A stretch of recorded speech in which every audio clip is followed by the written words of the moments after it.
What's up, man? It's Jayarson. Not tuned in the Nolazine.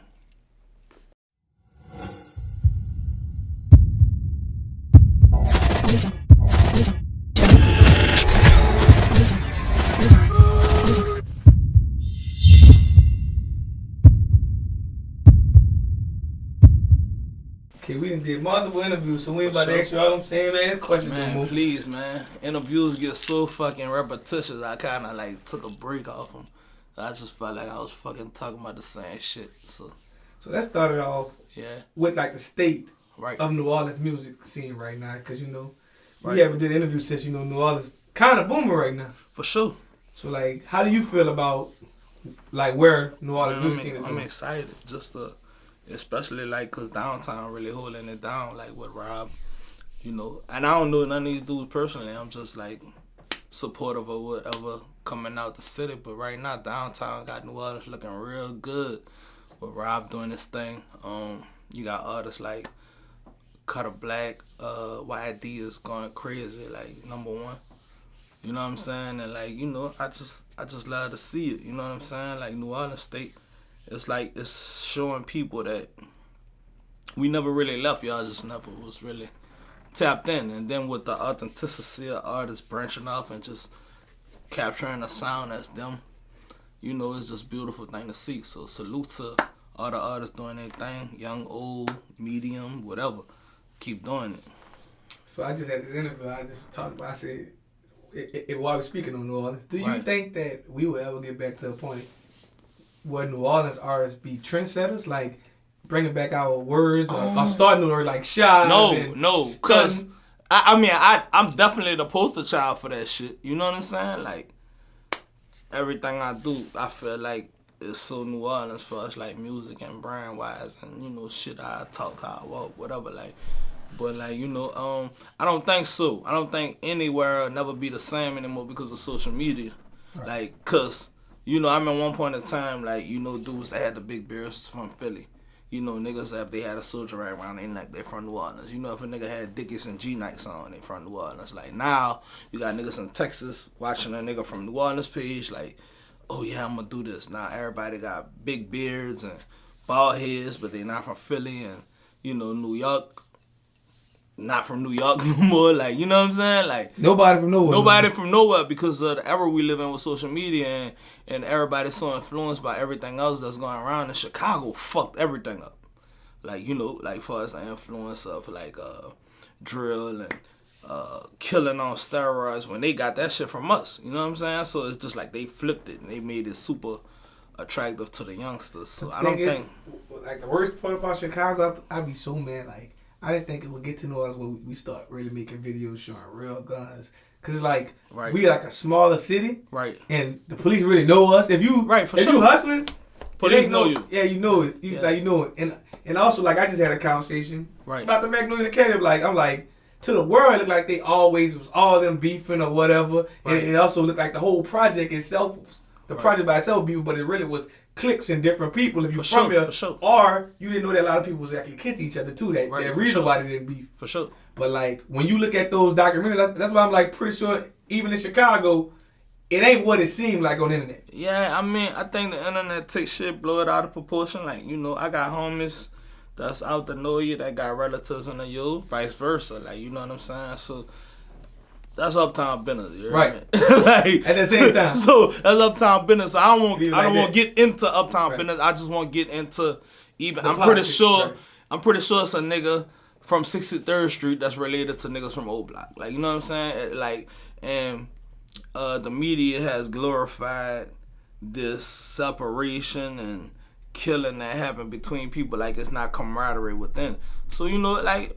Fuck, that's what happens, man. This internet shit kind of fucked a lot of shit up. Like, it ain't no integrity on, no fucking boundaries on how we gonna get these views now. You know what I'm saying? Yeah, they don't care. Yeah, for sure. Like, people, and it's crazy, like, I didn't think people would really be that infatuated with those old stories. Cause you didn't know that, I didn't know that many older cats be on YouTube like that. Oh, they on that now. I know they really on it now. They on that now. Like, the more that, they kind of open up a lane for it. For sure. But they also, like, now I see an older dude, like 45, 50. I don't think even on that time, because I kind of grew up them. Right. No, he just like, these are people that told me what happens in the streets should never touch the internet. And y'all so much happy, like, you know, like, man, I just think. Hey, but Lil Wayne said something in a rap. Go ahead. And I thought that was a New Orleans code. Go ahead. Killers get heard about. Right. You get whispered about or you get murdered out. So I'm like, I thought that was, like, you know, what happens on, you know, like, we all, like, New Orleans, before Go ahead, I'm listening. New Orleans is one of the cities that I've been in a lot of cities around the world, but New Orleans, the only city I can always speak on that we know the killer and the victim, and we mind our business. Man, we live in a different era where, like... But we still mind our business. We still mind our... Like, I just said that's uptown business in the middle of the interview, like... But I think, like, what people actually getting paid for this shit now is different. Like, because these old niggas, like, they probably was working a 9 to 5, fucking getting paid $18 an hour, and now YouTube allowed them to fucking multiply their earnings by 10 monthly, and... They're like, oh shit, I can get paid for this shit. Now they getting attention for it on the internet. Now everybody posting them. So it's washing out the rules, like niggas taking money over morals. Like, you know what I'm saying? And like, I ain't knocking no man on how they eat. You know what I'm saying? I'm not into that. Like, and I ain't got nothing to say about nobody that's into that. But the shit is not what we came up under. It's not what we was taught that was solid. Right. You know what I'm saying? So. And that's all I gotta say about that. And if they, because I was about to do it, because you know, like one thing people do respect about our platform. Right. I don't feed into the controversy. I let right. Controversy. But the thing is, I was definitely about to ask you, like, you know, the morals of you saying basically people selling themselves for the money. I ain't really gonna say selling themselves. It's just like, because I was gonna ask you about if the Kodak situation, how you feel about that. I don't like it. And being somebody that's Haitian descent, you know, like, people call my phone, like, damn, so that's how that's going on. Like, and I'm like, bro, I don't like it, but that's the climate we live in now. You know what I'm saying? Like, if you represent the culture, right? That's why I don't like it, right? If you represent the culture and killers and drug dealers and jackers look up to you, and you showing the people you go by a certain code, it's little cats like my son, he 10 years old, like, he Haitian, he got dreads, like, you know, wicks, and he look like Kodak little cousin or something, right? And my son look up to him, and my son live by a code. He think that's the code, and whatever Kodak say, he influenced by that. So now you taking a whole generation under you, and you telling them it's okay to do business with somebody that will tell on you. Right. So that's why I don't like it. But far as like him getting his money or whatever, however he got to get it, cool. But if that's how you go get it, I don't care about what you say street no more. It don't hold up nothing of value to me. Just looking at the new generation of how they moving, yeah, and the way that these kids are not, they don't really care about what happened in the streets. Nah, they don't. Cause like Gunna got the #1 album, and the world called him a snitch. Bro, listen. Like the song "Fuck You Mean" is a classic, a hit. Listen to me. I hate that.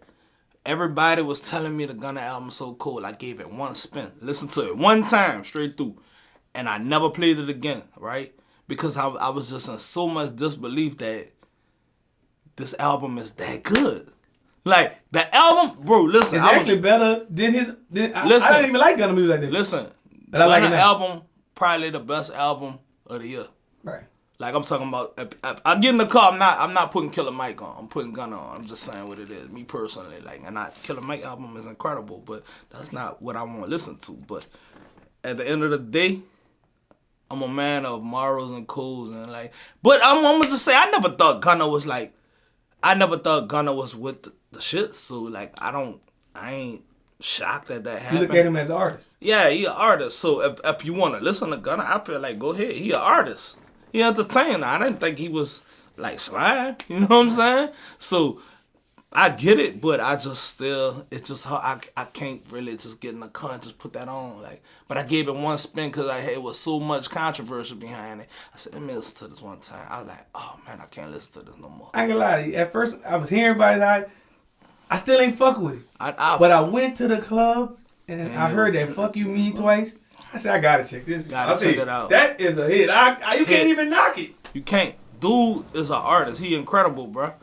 But I just hate That he I mean, and you know, we can get technical about it. Did he really tell on somebody? Did he, like, if we want to talk about it, but it's certain code and ethics that you live by when you're in those situations. Like, and I think that's why I think it's gonna fade, because it's like situations like Kodak and Ace. Right. That song beat is cold. Right. If they bump it in your head enough, right, you gonna forget it. Like, you know, you eventually like, that's a hot song. Right. Right. Like, if they put the marketing dollars, right, well, you know, he ain't really wrong for it. It's like they got the power to pound it in your head that so many people, like, you know, Sir Street dudes who really still living there, ain't going for it. Right. But majority of the basses could easily get, like, you know, I don't care. I ain't hustling. I ain't in the streets. Well, you know, and it's got the crowd like, he ain't red on me.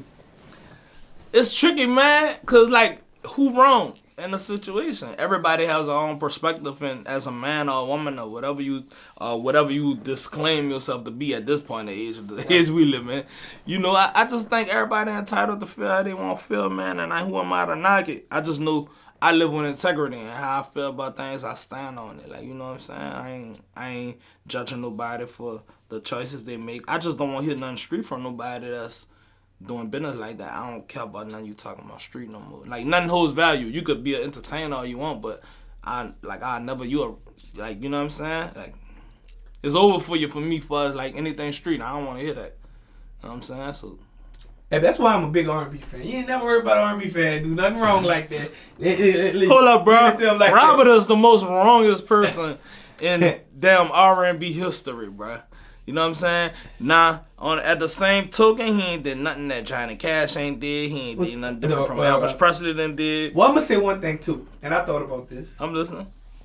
Man, the music game been sucking since R. Kelly been in jail. Like, the R&B genre, like, R. Kelly had that flavor and shit. Like, for sure. It just ain't been a hit like R. Kelly in the presence. R. Kelly, the truth, music-wise, I mean. I think that the jail, because jail's a business. Everybody knows jail's a business. For sure. I will put a live stream on. Oh, me too. I'll put R. Kelly live from jail. Right. You know how much money that's going to make? That's going to make crazy people. You can charge people. Yeah, that's what you can charge all the people to come through and see R. Kelly sing that movie. Crazy people. Because you know y'all a business. Just keep it real. Crazy people. Like, you know what I'm saying? Just have him on singing in detail. And you know he need money. Like, let that dude write some hits from jail. Let him write it. Let him live his talent. And guess what? Y'all supposed to give some type of rehabilitation. Right, for sure. He ain't got life. So he might as well. At his age. At his age. But I'm saying, but he don't have life. Like, you could say he wrong, but a lot of people did some messed up shit and they still let them pass. For sure, bro. That's what I said. I said he ain't did nothing different from what Elvis did. Fucking Johnny Cash and all these other popular white rock and roll artists, man. I think R. Kelly, you know, I think he was a victim of circumstances and bad decisions. You know what I'm saying? So I'm gonna go deeper. Let's go. But we might have to.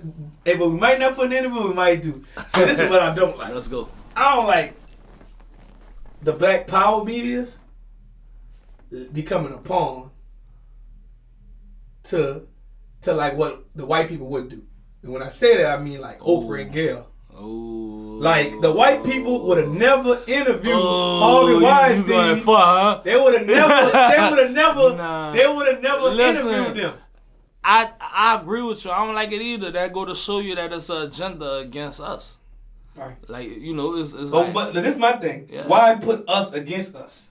Like, cause this part of the Willie Lynch story, man. This was already written. Like, you know what I'm saying? You think it's by chance that that you get more time selling a brick than money laundering millions? You think that's by chance? You give somebody, a black man, first offense, 30 years for one brick, 1,008 grams of whatever, cocaine, fentanyl, whatever it may be, right? He get 30 years, non-violent offender, right? And child molesters get out of jail in 5 years. You think that's by chance? No, it's not by chance. This shit is designed to mentally and physically castrate us. You know what I'm saying? Demasculine us and goddamn put us in a box for us not to grow. You know what I'm saying? Like, because genetically and DNA wise, like, you know, we God, like, you know, God, like, you know what I'm saying, like the closest thing to the first made what God made of man, you know what I'm saying, and they know that, they know who we are. So last time we had, you had your kids around us. I did, man. More detail, but I did. You know, since then, this has enhanced it maybe 10 times by then. For sure, it has. Like, and like before we get into this full conversation, like, right. We are not against no one want to be who they want to be. Right. And no type of whatever you want to be, you be. You know, whatever you identify as. Us. Yes. Him, them. It don't matter. Yeah. But I think that we both could agree is why push the agenda so hard on the kids. Man, because it's all right. Because it eliminates procreation. It's like a population control. You know what I'm saying? And it it's a psychological, mental, and warfare. It's like type of biological warfare agenda that's pushed. All this shit was written, and like once you do that, it's like subpopulation control by us not populating. So not a rich. It's like the wealthy. It's like the people at the top of the chain. It's not even I don't even think it's a sexuality thing at this point. It's like a big agenda. Like, you know what I'm saying? It's a money pool. And then, like, these people that's like... Bill Gates basically came out and said, hey, there's too many people in the world. But he really probably saying that there's too many of us in this world right now. Right, for sure. Because, you know, we like multiply faster. Right. Because we the ones who have more babies and children. For sure. And, like, you know, it's tough because we the only race, like, you can't... It's like, once black touch it, it's black forever. You know what I'm saying? Like, you don't put... If you put 20% chocolate milk and it's 80% white, that gallon of milk is chocolate milk. It's forever chocolate milk. You know what I'm saying? So, like, with that being said, bro, it's a big agenda. That's why it's big. It's why it was pushed up on our culture first. You know what I'm saying? Like, it's a big, heavy agenda. Like, I got people that's on like that in my family, and, like, I don't knock that, but I just feel like it's all part of a big agenda. Like, I just feel like it's all population control. That's what I think it is. You know what I'm saying? I don't really think it's nothing else besides that. I think that's where it started. I think it's way more than population control as well, too. But I'm going to say this. Yeah, but the rabbit hole deep, though. It's deep. Hey, before we go further, I'm asking, did you see the movie with Jamie Foxx, the last one that just dropped? Man, I watched half of it. Okay. I fell asleep on it. So the agenda of it, I'm not going to speak on the agenda, but I'm basically asking you this, because you have kids, and you got kids, and you growing them. Right. And you probably saw them act different ways. Like, what you think their goal is with these cheap snacks and like I told my girlfriend something too, a little deeper conversation. Like, man, she asked because I have a brother that drinks more liquor, and I'm like, you ever notice everything in the world went higher. Right. Malt liquor still $2-3. Like candy, we used to buy at the store with 25-50 cents. Yeah, it's high. Malt liquor is still like I don't even know what malt liquor is, but I'm saying in general, bro, it gotta be like some magnesium shit, bro. It's like designed to fuck up alter the DNA, designed to destroy the sperm, fuck up the sperm, all kind of shit in there. But the crazy part is a person who drink malt liquor. Like you think about it, if you think about that old man drink malt liquor, they actually survive longer than a lot of people too. It's a weird thing, like. But she was like, I ain't gonna lie to you. She was like, it's cheaper. Like my Uncle Ricky, he don't eat nothing, but he's still alive. Like he's been drinking Old English forever. I think it's a dependency that the body develops on that stuff, and it causes the body to thrive on it. Right. So as long as you're feeding the body that, you got the will to live because your body want it. Right. That's why when old people that's in the hospital smoking cigarettes, if you take them out the cigarettes, they'll die. Because their body will to live is one in that cigarette, that addiction. So I think it got something to do with how smart the body is and actually wanting the will to live by living on that. Yeah. So that's like we go to another higher level conversation. I interviewed a dude that has like a vegan spot. Right. And he said something and I couldn't, I'm like, it made me feel away. Like, when the last time your body lived off of your blood and like not an animal's blood? Because he said basically what we eating is the animal, and like the animal blood is getting mixed with our blood. So like that can come. I think that vegan shit is. So like, what you think about that? I think I'm gonna tell you, I think vegans push the agenda of making everything sound barbaric because that's what they do. That's their lifestyle choice. That's what I think. You know what I'm saying? That's like me walking around saying, yeah, you know, because you're going to turn into a tree, you keep eating leaves. Like, that's how that shit sound to me. Like, not that. I'm pretty sure it's a lot of facts to you are what you eat, but like, what about people that's bodybuilding, that's healthy, and people that train that has to have a high protein diet? So you telling me you more healthy than an athlete that's eating protein? And so I don't know. Like, and so my girlfriend is a nurse. She basically like, the vegan thing is all cool, but it's still certain stuff you gotta put in your body for your body to live. Look, you see what I was getting at? Like, it's like, all right, I'm watching people do this watermelon challenge, right? And I want to do it. I'm one of them people want to do it. Yeah, I think it's cool if you do it to detox for a couple months, but I don't think you could sustain living off eating watermelon. You know what I'm saying? Like, what a protein at? You know what your body getting stronger at, man? Somebody will punch you and break all your face. Where your calcium coming in at? Like all these nutrients. That I'm laughing because I'm just thinking about so much stuff rapping through my head. That's why I'm gonna throw this interview all kind of ways. Right. Like, you know, Kevin Gates said some wild stuff. So while you said that, I wanted to ask you. Like, he said that he survived like I think 45 days off of just water or something like that. Man, bro. So, like, do you think he'd be saying this, but, like, marketing-wise, bro, people keep talking about him? I think Gates be serious, and I think he's a terrible joker mixed in with it.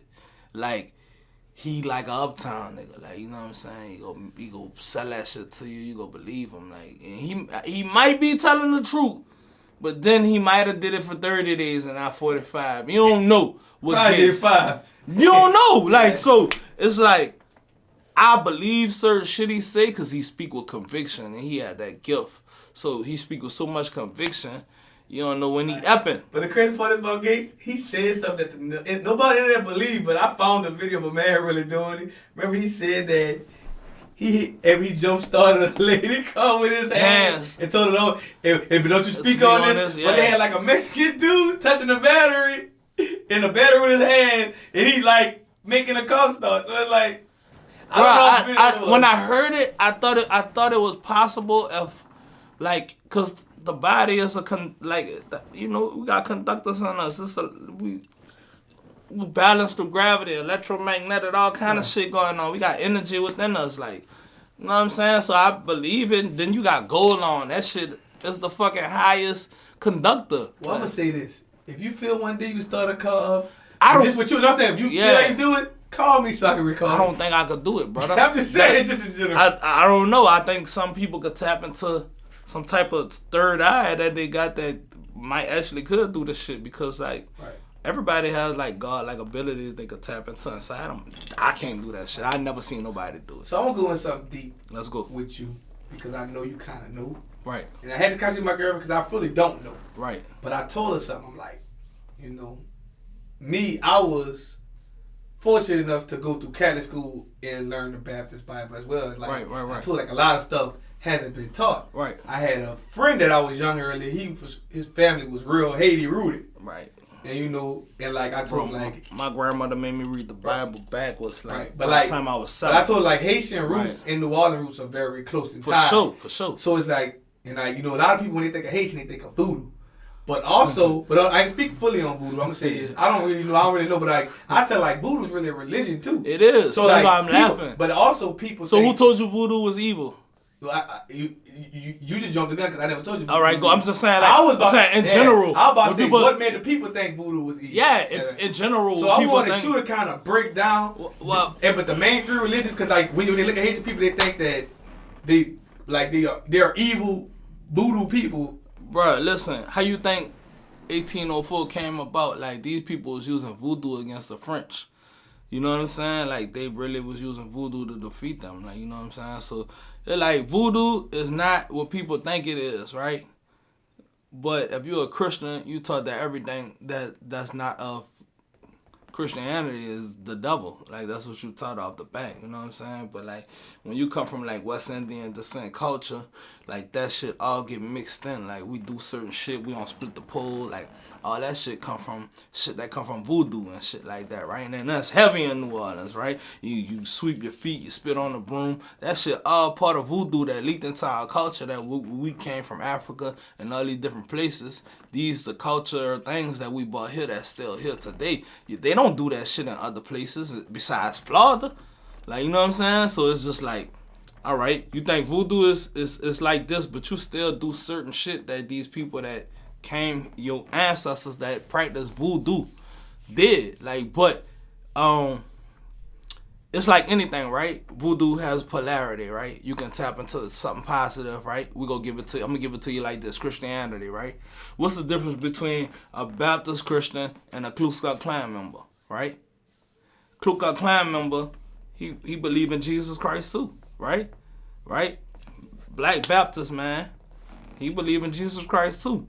But it's two different entities that they tapping into. They taking these people, their ancestors took Bible scriptures and took certain parts out because black people couldn't read properly and were like, oh, if you my slave, I own you. Like, they just took little parts of it. They ain't like. And like, if you watch the movie, what that's like, Nat Turner. Yeah. Nat Turner, you know, they kind of like force what they wanted you to believe. For sure. So it's just like, that's the same thing that happened with voodoo. So now, because all these white countries got defeated by, they seen French people get defeated by voodoo. Now Haiti still gotta pay French like some kind of taxes and stuff like that. Like, and like, they still not accepted. Like, Africa turned them down to be a part of Africa because Africa don't want that smoke because they want to continue doing business with the Europeans how they do business. Like, this shit go deep. So I'm just saying, like, everything you tap into, like Muslims, right? You got 5%ers, you got black Muslims that sell bean pies, and then you got Osama bin Laden in them. They got different Muslims. So it's the same shit with voodoo. Like, whatever you believe in. And speaking of Muslims, I just saw a Muslim man, like, do something on the interview in front of everybody. Like, you know, he like, man, if you really like Google, like, you know, people call God Allah.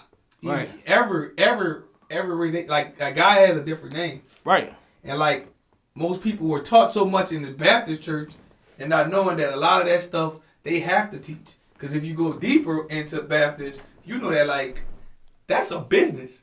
The white man, put that black pastor in the certain churches. For sure. So, like, because churches, like, people don't know that churches was the only place that got tax write-offs back in the G. That's why there's so many churches in New Orleans right now, black churches, because the white man put the black man in position of power with the taxes, and he was the only one in the neighborhood that got such a big tax break and didn't have to pay taxes on certain lands because he had a church. So, like... So, and this is a question for New Orleans part. Like, right, let's go. People, like, you're really deep. If you really watch and think about it, like, you will never see a black church in a good community. No. You will never see a store that sells more liquor in a good neighborhood. It's a lot of stuff you will not see in certain areas. Right. Like, at all. Right. And it should tell you that you should be doing it. Right. But I got a question. Before we go too far about the slave parts and stuff, I saw a black man say, do you really believe they brought millions of slaves on them old ass boats? Nah, we was already here. Yeah. All right, but say what you feel about that. We was already here, man. You know what they did to Indians when they got here? The indigenous people. They only said Indians because they thought they was in India. You know what I'm saying? So they did the indigenous people. They took the dark-skinned ones and told them that they were slaves. You know what I'm saying? They made it with the white-looking ones. You feel me? And they made it with the dark ones and then mixed all them up and then kept a small percentage of them that still look like the TV Indians. And then they didn't pay us to cut us out. So America still owe us money, who's ever got indigenous. Like my paternal grandmother is like 75% Native American. You know what I'm saying? So it's like, I be getting mad at her because I'm like, hey, yo, before you die, why don't you go through that paperwork? The people owe us money, you feel me? So it's just like, we was already here. Now, I think some people did come over here because it's not by chance that, like Africans don't really claim us. Man, please don't get me started, bro. I've been all over the world. Yeah, they don't claim us. Africans do not rock with the traditional black man, urban black man. Like, and I've witnessed it. Like, I've been overseas, but like they tell their parents that we cancers. Like, you know what I'm saying? Like, don't deal with them. Like, black people go kill you. They loud, they ignorant. That's what they tell their kids when they get here. So like, I'm cool with all the African scammers and stuff. They like down to earth, like Nigerians. Right. Yeah, I'm cool with them too. Shout out to them. Yeah, for sure.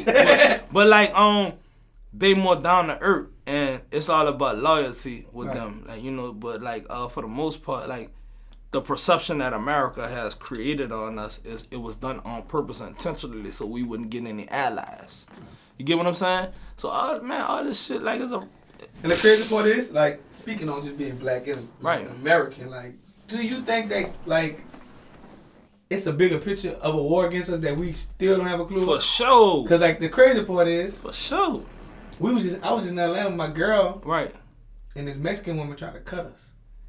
And she, like, in front of white person. So, I told her something. I see, the crazy part is, everybody coming to this country is taught that the black person say so or meaning is like the lowest of the bottom too. Yeah, for sure. Like, you gotta think about it. They don't even let Asians put their businesses in white people's neighborhoods. Right.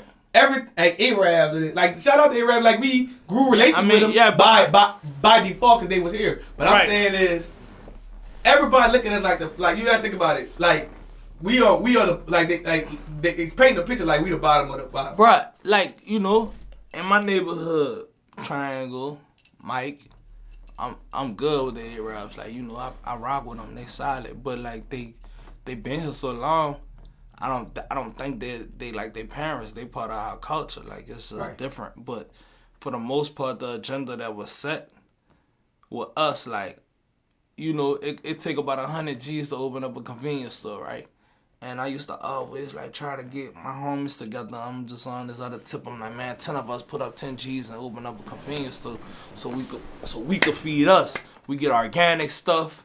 We take care of our own neighborhood. Nothing against what they doing, but it's time, like, we create ownership within. And we all have shares. But the crazy part is, that's still not the way to win. That's me getting around. That's me personally getting around powerful people that really get the vision. But I get it, but we gotta start. I'm about to tell you what it's about. It ain't about to put the money together. It's about putting the resources and the credit in the right things together. Because like that's what you think about it.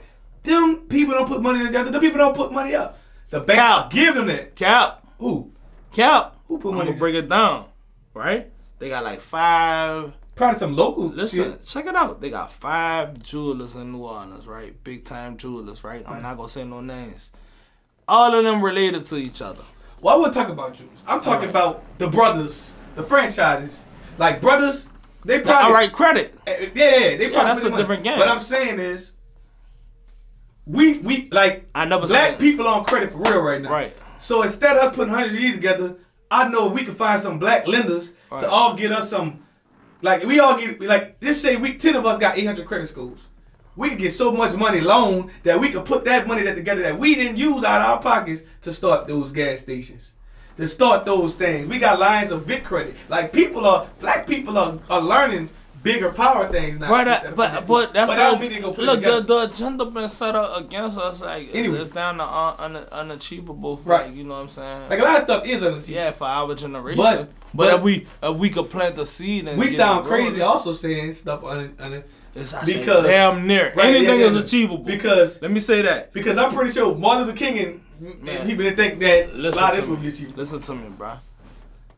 They had a damn fucking a fucking CBS special on how you got 2 people, black, white, 750 credit score, and how both situations the black person got denied, like every time, and the white person probably had lower credit, like 700.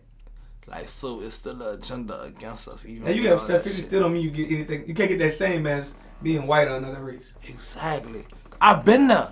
Like, I had no cap. buku cash, right, on hand, and probably like a 590, 600 credit score type shit. Like, it ain't terrible or nothing. It just wasn't like super established. And I could not fucking even rent a car. You know what I'm saying? And that shit changed my life. It changed your mindset. It changed my life because I was just like, what the fuck? What the fuck am I doing? This is dumb. Like, you know what I'm saying? I'm like, I got all this bread, and if something happen, that shit go, like, it costs. I got kids with a Z. They can't even live off of this bread for 2 years. I was like, man, it's the dumbest shit ever. I need to get my life together. Like, you know, God forbid I go to jail or something. They gonna run through that money because I'm managing it. You know what I'm saying? I was just like, fuck. That shit stressed me the fuck out. I went to go see the credit lady. Repair my credit, did what I need to do. Got some assets. I ain't had no assets. I got a couple properties now. You know, shit just different. And sometimes it's just like a learning. Yeah, I have to learn. You know what I'm saying? Like, you know, on another higher level. Right. Like, we spoke on Black and thing, and you bitches something earlier, you know. Not nothing knocking the, you know, that, you know, if the Nigerians and the Haitians who sticking together, but like, I actually love that they scam the way they do. For sure. Because they do it as a collective. Right. You my Miami Haitian partner, like he brought me out to Atlanta with him and like just showed me everything. And he made me, and like someone made me realize these motherfuckers really rich. These motherfuckers had Louis Vuitton jeans on. Oh yeah. Like, but he told me something. I'm like, man, like, what's the real catch? He said, man, I'm gonna give you this inside secret. Every time there's a tragedy, we get rich. Right. And that was another level. That's another level of what they really doing. And he also say, go watch the Meek Mill video. If Liddy again, the beginning of the video gonna show you majority of what most scammers doing around the world. That's crazy. And he broke that down just little in the club. He like, man, he said, man, look, we come from different countries. Right. So when we come here, we gotta get now. Right. So we don't know what might happen. We might know we get deported. Right. We get now because it's more than us. Right. It's like even how they hustle is like an organization. Right. They traveling the world hustling, but that money's still going back to the source. But you know, like it's a lot of shit, brother. Like, but like before I'm like, black people, black Americans can't even get together and do some shit like that. Bro, listen, this shit is written. It's biblical. We the lost tribe of Judah. And it was written that we was gonna lose our identity and not know who we are. You know what I'm saying? Like, and some of this stuff is just based off of what was already written, man. And like, you know, I'm fortunate enough to be able to trace my lineage and know my people and like. I was definitely about to close this higher conversation over something. Like, you know, do you think our ancestors mad at us? Pissed off. You hear me?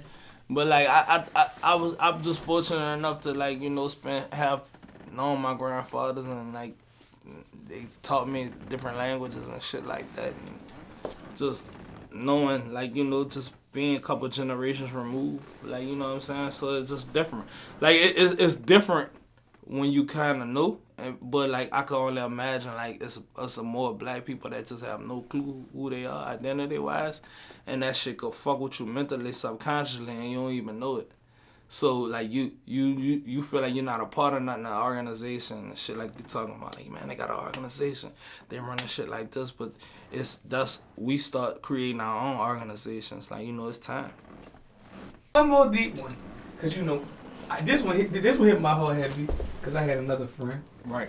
Because we all had a conversation, that Mac thing. We're not going to see no names or nothing. I was, which one? So, the rooftop joint? The rooftop thing. Yeah. So we just had Mac on private party. Right. And Shout out to Mac. And we also was like, basically, you know, I don't know how many people you ran across, but just this past 2 months, I feel like I know 3-4 people that just committed suicide. So damn, bro. So like it's like what you like. Me too. So it's like mental health. Me too. Bro. But the last person who committed suicide, like last week, is somebody I really went on a trip with. I already know dude. Damn. And it's like, do you think that us, like even the blacks going against each other, like, do you think we really need to start like doing wellness checks? Doing like wellness checks, like mental. It's necessary. You know, I don't know if you ever pay attention. I call your phone, and then, you know, I get to some business. I don't call your phone. I'm going to call you about some business. But I be like, hey, man, how you doing? Like, I always ask. Because you don't know what nobody going through. So I'm mentally aware of it. I just think, like, we not designed as black men to be, like... Show no emotions? Yeah, because, like, man, bro, like, we leave out the house, everybody mad at us. The white dude mad at us. Our girls are like, our old lady mad at us. Looking at you like, you know what I'm saying? Like, what? What's up? Nothing. She mad at you because some bullshit, you know what I'm saying? You know, she not knowing that, you know, as a black man, you got the weight of the world on your shoulders every time you walk outside, man, and on top of that, it's a motherfucker that look just like you that want to kill you. Right. That's what I tell my stepson. I'm like, I ain't gonna lie to you. Yeah. If my mama knew half the things I went through, she probably would never have another child. For sure. I'm like just 3 years ago, right? The police made me so mad, I was really considering letting him kill me. Like, he got the gun on me.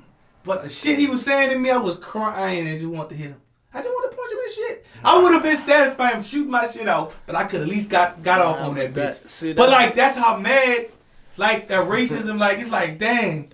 Bro, it's tough, man. Being a black man is tough. You got to make the best decision. Like, and guess what? The cold part is we probably would have met each other somewhere. We had a good time drinking. Me and this white dude, but you just stereotype me. Then the crazy part is about this situation with me and this dude. Right. You had the wrong person. They called somebody for a black dude that got to the people at one of them little breakfast spots. He just draw down on the first black person came out there. I just think, like, a lot of times, bro, it's designed, man. You know the police force come from, like, Ku Klux Klan. Right, that branched off, and that came from people that caught slaves that ran away. Like, so this shit run deep. You know what I'm saying? Like, the police shit even run deep. Like, so their agenda's still the same subconscious. And, like, I was telling my girlfriend about this agenda, like, do you realize that Judge Zimmerman wasn't white?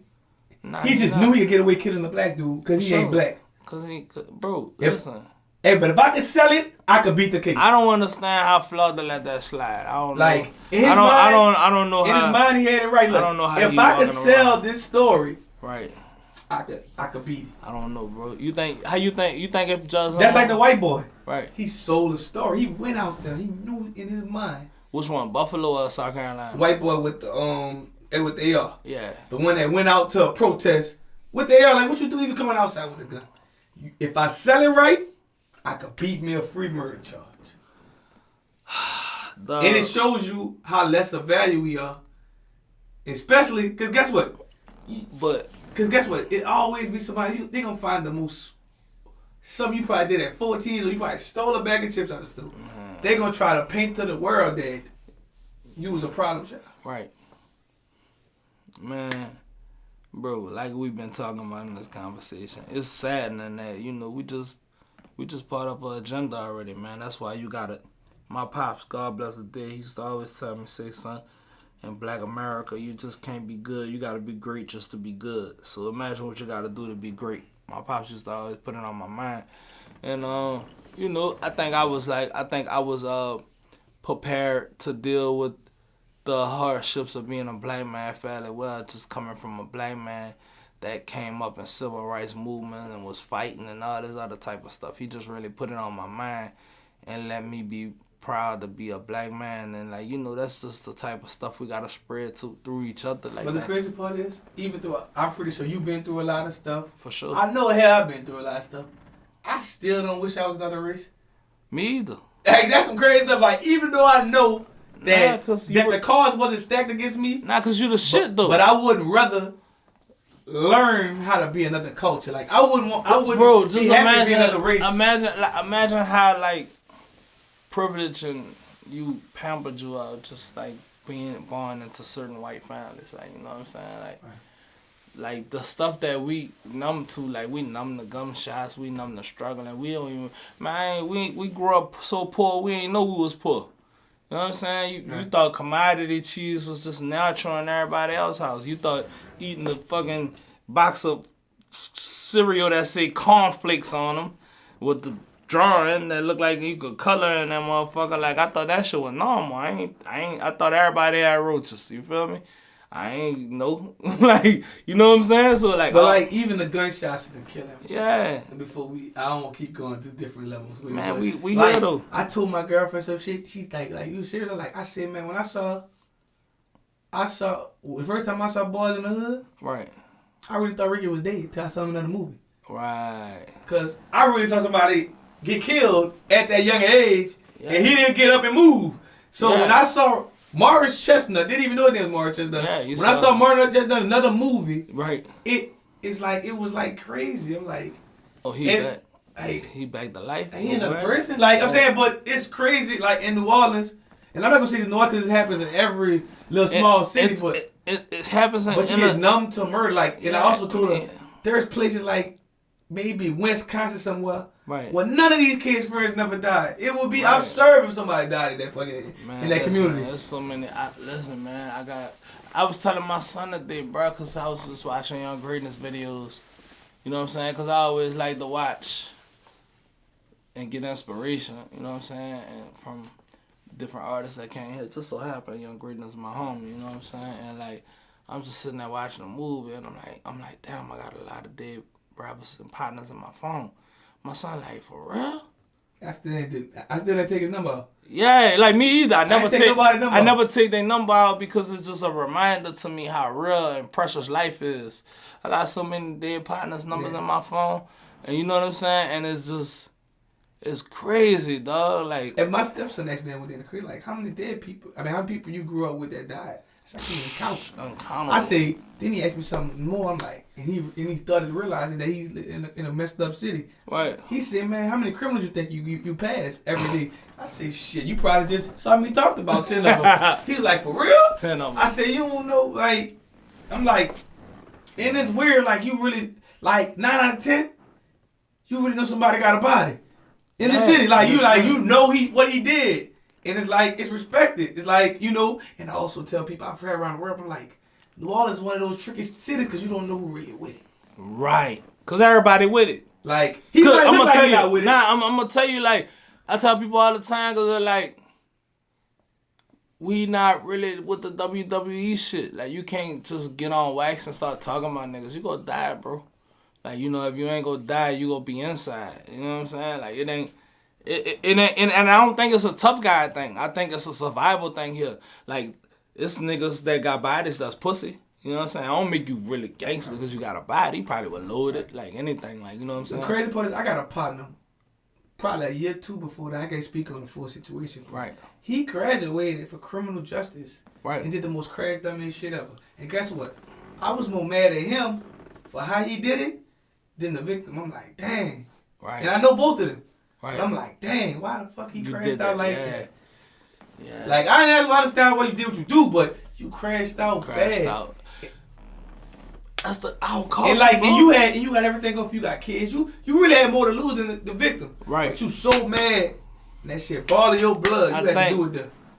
Man, this city is like It's kind of like if we really fucking curse. Yeah, for sure. I was just about to get into that. Like, that's what I was literally about to say. Like, man, it's a spiritual thing that we battle here, man. It's like already like we fucking city built on top of a grave. Like, you know what I'm saying? You really get tricked out your position. Oh, quick. Faster than you could ever get a position, you could get tricked out of it. You feel me? So it's just always being mindful. And I swear I always talk to my sons about that, man. Listen, my son, my oldest son, he's 16. I told that little motherfucker every day before he left school. You know what I'm saying? He had beat a weed charge, right? Beat the motherfucking charge, right? And I told him, I said, listen, son, don't get tricked out your position. Every day before he went to school, 3 days before school, he got tricked out his position. I'm like, bro, you had 3 days left of school. But I say all that to say this, like, I even battle with that with guiding my own kids about getting tricked out of their position because of the climate of the area that we live in. It's like but I'm going to tell you, like, some people, it's like, I'm going to tell you, it's crazy. I ain't get tricked out of my position for me to become a felon. Right. I had a strong enough mind that I wish that I could think like, that's the dumbest shit ever. I told my mama that the only way I could quit selling drugs is if I get caught. And I knew strong-willingly that God. I strong-willingly. She was praying. She was praying you got caught. She didn't pray I get caught. I ain't like my mama still to this. My mama still to this day. My mama still to this day. My mama still have a job. I'm talking about what? Damn. When I got caught, I knew I could quit. I was like, so in my mind, like, if I was that strong, then why I just didn't quit when I could say it? So like now, this about to be 4 months I quit drinking, and people like, dang, you did that shit with ease. Yeah. And you still out, like, you have no triggers of doing it. And I'm like, I'm a strong-minded person, but the drugs, it was like the money thing. It's like, that's the hardest thing ever to go from making thousands of dollars a day to fucking getting a job or making some regular income type shit. It's like, it's balance. That's a drug. It's balance. You know what I'm saying? I was about to say that, like, hustling is a drug its own. Like, you more addicted to hustling than the fiends is copping it, or the weed head is that's copping it. Whatever you doing, you more addicted to what you're doing, getting to the bread, how you getting to the bread, when you getting to the bread, what come with getting the bread, the different females you with, the lifestyle you can live, and you probably ain't even got buku money. You just living a certain different lifestyle. You in a hotel room every different night with a different female, you know what I'm saying, copping different rentals. You just living different, like, you know what I'm saying, and nobody won't not be able to wake up and do what they want to do. And like, that's why I also see like this generation different, because they looking more for the lifestyle. Like, if you really sit there and think about it, if you'd have just locked yourself in to go and work on a plan offshore, you probably would have made more money than these average drug dealers. Nowadays, for sure, because it's not like about the longevity and the less risk. Yeah, it's not as lucrative. And you could have a better life. For sure, it's not as lucrative as it was in the 80s, early 90s, and even 2000s when Wiggles hit first. But I also blame the older people within us, because like, at least when y'all gave us game about hustling, why y'all didn't tell us why we making all this money to get our credit fixed? Because they didn't know. Yeah, that's crazy. Like, we could have been set in a way better position. What happened to the generation before our generation was that they got money, they got in a better setting. They started dealing with a chick that had credit. What she did was took it and made her credit better. Right. You know what I'm saying? And didn't get them game. It's just crazy that you could be a millionaire with a 400 credit score. It's like, and you really still can't do nothing. Bro, listen, I damn near been out before. Like, you know what I'm saying? That's like crazy. Like, and you real. Still can't. You can't go to the car dealership with over 9,900. Yeah, for sure. You still can't do what you want. You rich. Well, it's loopholes to that. Right. Shit. Yeah, it is. That's when I started investing in stocks and shit like that, and having the resources to show that. But like 9 times out of 10, if you got resources for that, you got resources to get your credit right. For sure. But I'm just saying, your average. But I had my credit right before I did that. Like, right. You know what I'm saying? But back in the day, nobody wasn't thinking about credit. The crazy part is, my grandpa told me to get my credit right. I just want to listen to him because I listen to the people that I see making that type of money. I'm not listening to a man that worked his life and put me on Capital One and co-sign for a car. I'm not listening to him that I could have really been having 800 credit score early. He put me in position, but guess what? I'm looking at these dudes going to the club, got thousands of dollars. And then this back in the day when you got the big pants. So you liable to have 10 on you in the club. So it's like, it's very hard to listen to a hard-working man when you know somebody got 10K in his pocket like credit. This man got 10K. But see, what you don't know, like, that man with them 10 bands in the club, he probably had a 2-year run. Right. But you didn't know that at no 16, 18 years old. You thinking... I've learned over time. Right, yeah, you learn over time. All right. Like, because I didn't watch dudes have they run. You know I seen Voodoo had run last a few summers. I seen dudes didn't even go to jail and fell off. For sure. It's like what happened? Get jacked. Yeah, plug don't give you the same work. Right. Like, it's all kind of fucked up shit but that's the shit that niggas don't talk about in hustling. That's why, people, it's funny, I was having a conversation. And nigga was telling me I rap about killing. I said, no, I don't. I rap about everything in context. If you do this to me, if you try to jag me, I'm going to do this. If you try to do this to me, I'm going to do you this. I'm just painting scenarios for you. Right. You know what I'm saying? I don't glorify. I don't tell niggas you go fuck bitches around and I get burnt. You know what I'm saying? I don't tell niggas you go sell dope and nigga ain't going to want to jag you. Nigga going to want to kill you. Because you go probably have enough money to go pull up and get his bitch a few bands and fuck the shit out of her. Fuck the dog shit out of nigga bitch and send her back home. You know what I'm saying? It's just, indulging ourselves, bro. And maturity and growth and people talking about the downfall of this shit and what come with it. Enough people ain't being accountable for showing, like, guidance. You know what I'm saying? Right. Well, I'm gonna say this. Like, when we close this money issue, all right. It's my favorite saying. Right. Money ain't the root of all evil. What it is? Being broke is. You got the worst thoughts ever when you broke. You thinking, look, you know you might go make a little something in a week or two. Right. When you broke, you might think about dragging a bank. You might think about doing some shit that you probably wouldn't do. Right. And being broke is really a root of all evil. That's why you could have money, and that's why you gotta like grow in your life. You can't have certain people around you when you start moving up. Right. Because that's gonna be the person that's gonna jack you know the most about you. Right. You right. That's why that's who jack you. But that's who do everything to you. I mean, you know, cause you don't know what be going on, cause we got so much pride as black people. Like, you know, you could be with your mans and you just you around this bitch tricking off on bitches eating Rue Chris and he hurting. He hurting. So he taking that as a sign of disrespect. You not opening your mouth and telling them your situation. Right. He like, fuck you, nigga. You know I ain't got no bread. But I ain't gonna lie, I think that's some crazy shit. Like, I don't think, like, if you ain't got no intentions on helping dude out on side you, I know he on side you? I know he could be a little shooter or whatever, but right. You shouldn't even feel like that's safe. If you showing all this money in front of this dude, and this dude probably got barely $100. I don't respect that shooter shit. Like, I don't feel like no nigga shit. I got no shooter with him.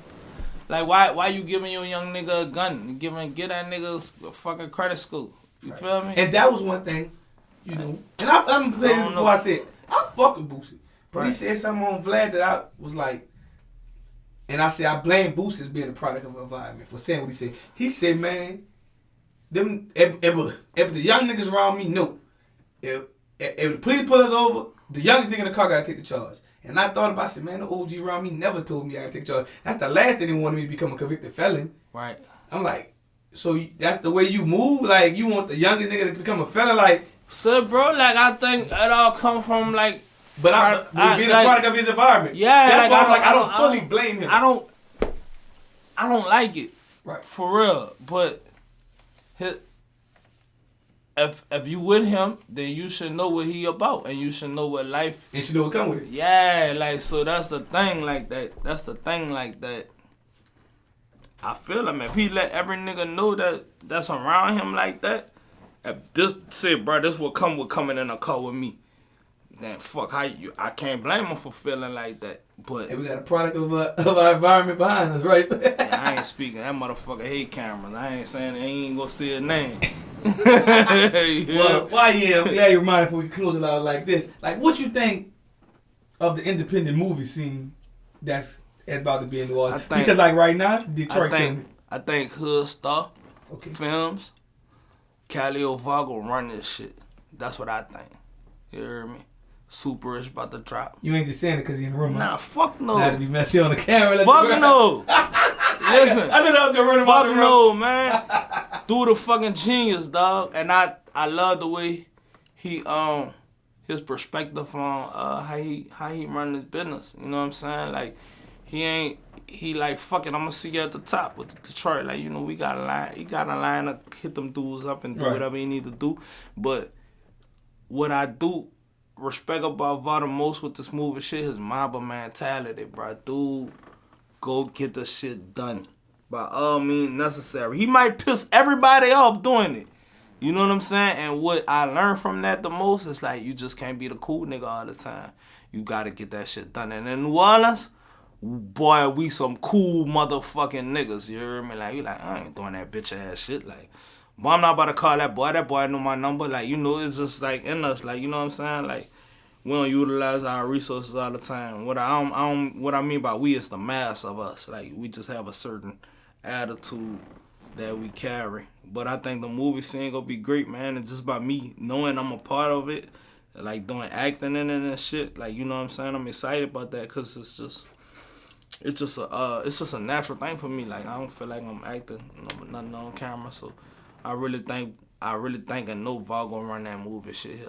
Like and I want to see it too. I want to say shout out cause like right now looking at Detroit music like movie scene. Right. It would actually go hand in hand with the music scene. It do, and I think that's exactly what this nigga Bob doing. What we go through here, and there's other niggas that shoot movies too, like fucking Dirt and Frank and Ebony Cooper and them. Yeah, and them Nat and them shoot movies. I think New Orleans, our culture is so unique. I think everybody's gonna draw to. I think it's gonna be enough bread. I think it's time for to show the world that we got new things popping down here. Yeah, for sure. Cause like y'all, they only remember what they saw 20 years ago. Yeah, for sure. You think about it, New Orleans has evolved in different ways in 20 years. Oh, for sure. So it's like, and also now you might see that root of New Orleans mixture with a little more Louisiana, like a backwoods, because the relationships are there now. Yeah, for sure. It just took time. You know what I'm saying? Like me, like I work with people in BR and I work with any Louisiana person hit me up, man. Right. You know what I'm saying? I'll be like, I do that shit ASAP, no record. They'll tell you I had a nigga hit me up for a feature from the city. They send out deposit. I had that feature verse to them. That's in 24 hours. You know what I'm saying? So I pride myself on taking the cat home. So. Gotcha. So. All right, what's next for Jayarson? These movies, man. Like I said, movies. I got single. Man, I got so much fucking music, man. It's crazy. I got a record with me and Ace B. We actually was at the studio tonight working on that. I got a record with me and G.I. Peaches. That shit going crazy right now. I just did a record with Ya Fat, Lil Ya. But I also did a tribute record to him. Music-wise, the music ain't never stopping, you know what I'm saying? But as far as overall, the brand is growing. Like, I'm looking forward to this year launching my cleaning supplies. You know what I'm saying? I got the fucking, the clothing line coming out. Justo, righteous in Spanish. And, I just been working on being a bigger brand. Like, you know what I'm saying? Like, walking in that light that I know I could walk in. I ain't gonna fuck with the fool shit, but anything that I already gotta do, like as a gold cleaning rag for my teeth or something like that. Like everything that's a lifestyle of what I do, I'm tapping in it, and y'all will see it. So that's what's next for me. And also, last but not least, tell the world, what can they find you on social media? And I'm everywhere. @_JAYARSON. I swear, you Google Jayarson, JAYARSON. I'll pop up. I got my own GIFs. You on Twitter. It's X now. They name it the X. Facebook, you type in JAYARSON. I got my own GIFs. I got my own goddamn emojis down there. You know what I'm saying? Like, so you just Google Jayarson. Streaming on all streaming platforms, Jayarson. You looking for my actor name, Jayarson. Like, so everything will go, man. Just Google Jayarson. Everything will pull out. Subscribe to that YouTube channel. And, yeah, man, we here with Nolazine. Oh, yeah. We were supposed to talk about where I got my motherfucking ad-lib from. Let's close it out with that. I know. I'm closing it out. So, boom. I was living in the AWOD, right? And my baby mama was fussing at me. And I had a girl popped up at the house beating on the door. Then my baby mama came over there. It was pandemonium this day. So I was so aggravated, me and K-Mo, we recording in a closet at the time. Pause. And he like, man, you gotta come over to tag or something. And I looked at the text message, and one of them was sneak dissing me on Twitter. So I looked at it, and I got on the mic. I said, ha! So I'm like laughing, but it's aggressive. But the shit came out, and that go my tag, bro. So shout out to my pain. I made fucking pleasure with it. You hear me? And leaving with this one. Yeah. Do you think that Jeezy created ad-libs? Fuck no. Cause I just heard something like a thing like that. Who you think was that? I saw this on one of them blogs. Cause it depends on the generation. No, I don't think he created ad-libs. I think he made it mandatory for you to find a signature ad-lib. Okay.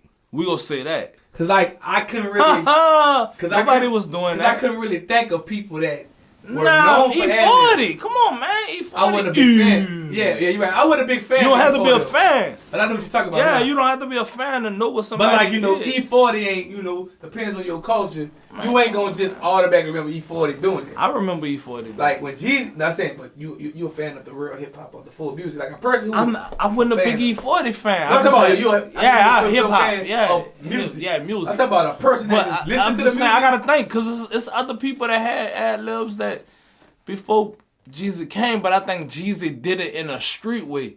Cause before that it was like more artistic. I'm gonna say to me, go ahead. First person. Now, I remember having ad-libs and making a signature is Master P with the Bro, Missy Elliott too, bro. But Master P, I'm thinking. I know Master P was like. Master P brought something raw to the game. That, like he made skits with it, like he had skits with it, like you ain't no P. Like he flipped the and made it sound like so. Yeah, you're right. So you can't. Talk about to me. Yeah, I'll say that. I'll say that. Like, but I also tell people when they have all these different debates on the internet, it's about what generation you grew up in, because you wouldn't know. Because it's like. Until I got older, I didn't know bounce music was the actual like instruments came from New York. You couldn't tell me that as a kid. I said, but you couldn't tell me that as a kid. I thought that was a true New Orleans sound. Man, that shit came from. But I'm saying as a kid, you not really that much in tune with the history of it. Yeah. Like I know people, kids this generation think Ghost Town was an actual town. They didn't know it was. It was an actual bar. Like, if you ain't been there, you ain't see it. So, that's why, like, these interviews are important with the older people to give history of what happened and what stuff started. For sure. But after a while, you know what I'm saying? Now we got 700 blocks in New Orleans, 800 blocks, and we, like, culture getting lost because of social media. So. Yeah, you wouldn't know what the hell people I don't know. But I'm going to blame gentrification because they moved all the project people to the East. So you think the East is the populous thing, because I fuck with the city, but I ain't going to the East if I ain't got to be there. I ain't going to lie to a person. And got what? I don't feel like nothing going to happen. Shout out, man. Shout out to the East. Yeah, shout out to the East, but I don't feel like nothing going to happen. But if I ain't got to be there, I just ain't going to be there. Man, listen, bro. The East is fucking... I told somebody the East is a dangerous hood in America. It's serious. Think about it. Think about it. They had some little niggas shooting at cars coming off an exit the other day, bro. This was like less than a week or two ago. Like, so it's just like... There's no respect, there's no nothing. It's man. He's robbing grandmas, everything. Yeah, bro, it's just different. You know what I'm saying? But, like, I think a lot of shit is like how you put yourself out there, too. Like, you know what I'm saying? So, you just mind your fucking business, man. That's the best I can tell you. And stay out the East. Past a certain time, if you ain't got nobody, don't even go in there. I tell you, don't go. Nolazine, man, Jayarson, bro.